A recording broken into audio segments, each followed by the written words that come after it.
So what if the next Federal Reserve chairman decided to hit the gas and the brakes on the U.S. economy at the exact same time?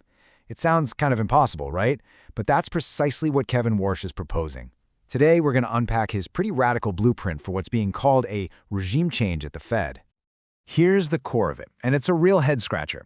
The proposal is to cut interest rates, which, is the gas pedal for the economy, while also shrinking the Fed's massive balance sheet, which is the brake. It's a move that seems to fly in the face of everything we know about monetary policy. So you have to ask, what is the logic behind this apparently contradictory plan?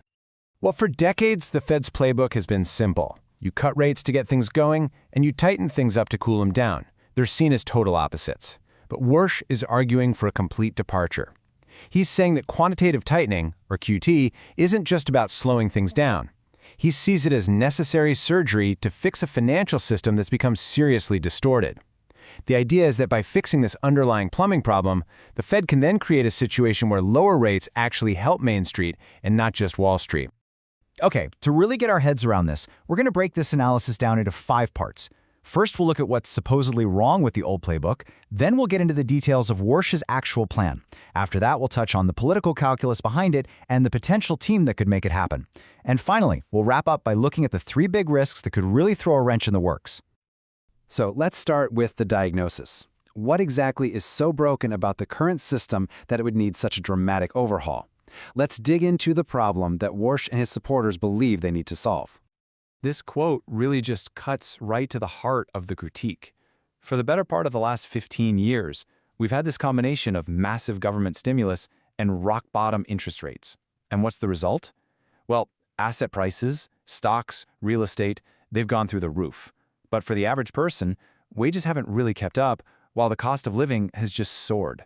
This is that asset-rich, income-poor economy. That's the core problem this whole plan is trying to fix. And you can really see the scale of the issue on this chart. It's just a staggering picture of the Fed's intervention. I mean, look at this. Before 2008, the balance sheet was less than $1 trillion. By its peak in 2022, it had exploded to nearly $9 trillion. That is a direct consequence of quantitative easing, or QE, and it has fundamentally changed how our financial system works. So, where did all that money actually go? This is where it gets interesting. Instead of flowing out into the real economy to fund businesses and create jobs, a huge chunk of it ended up just sitting with the banks.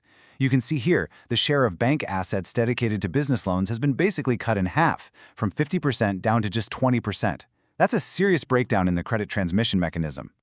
And this brings us to a key concept, the ample reserves regime. You can almost think of it like this. The Fed became a giant, super safe savings account for banks that paid a really good interest rate. So if you're a bank, why would you take on the risk of lending to a local business when you can just park your cash at the Fed and earn a guaranteed return? This created a huge distortion, turning banks from engines of growth into something more like passive asset managers. Okay, so that's the diagnosis of the problem. Now let's get into the proposed solution.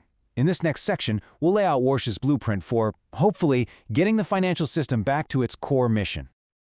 At its core, the plan really boils down to 3 main steps. First, you have to aggressively shrink the Fed's enormous balance sheet. Second, you use that tightening as justification to actually lower the policy interest rate. And third, you try to restore some market discipline and long-term credibility at the Fed. So let's follow the logic here step by step. It all kicks off by draining that massive pool of excess cash out of the banking system. By running quantitative tightening, the Fed starts pulling liquidity out of the market, and that forces banks to start thinking differently. Okay, so what happens next? Well, with that easy, risk-free option of parking cash at the Fed becoming less available, banks are suddenly pushed to go find returns somewhere else.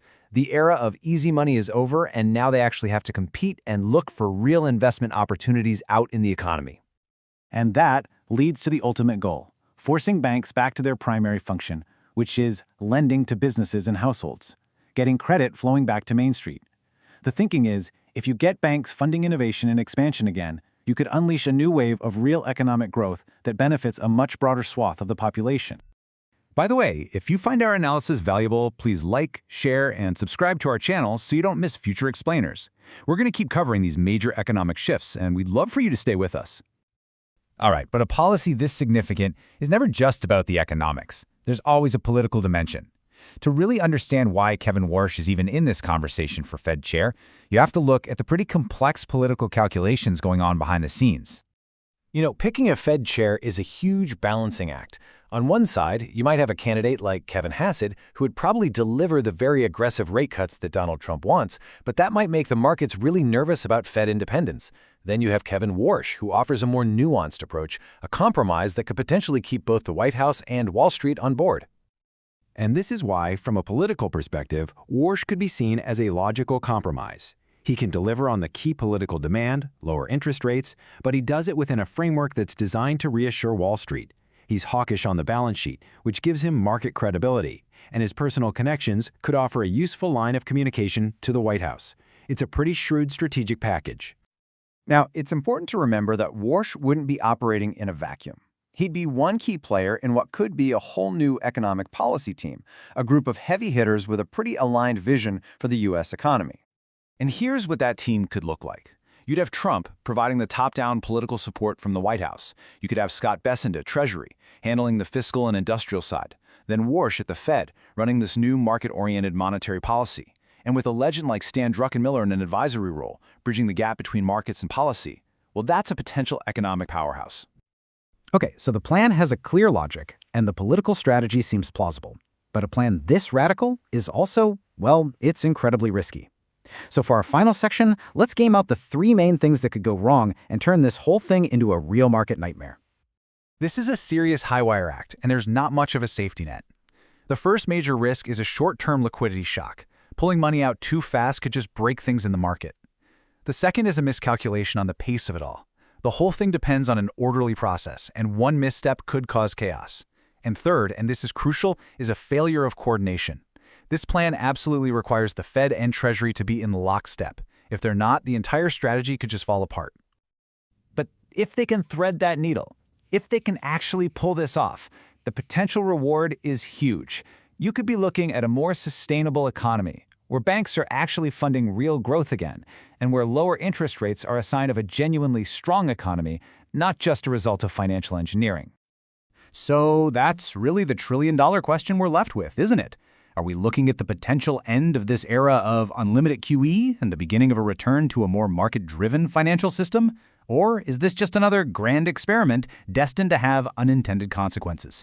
The answer is going to define the economic landscape for years, maybe even decades to come.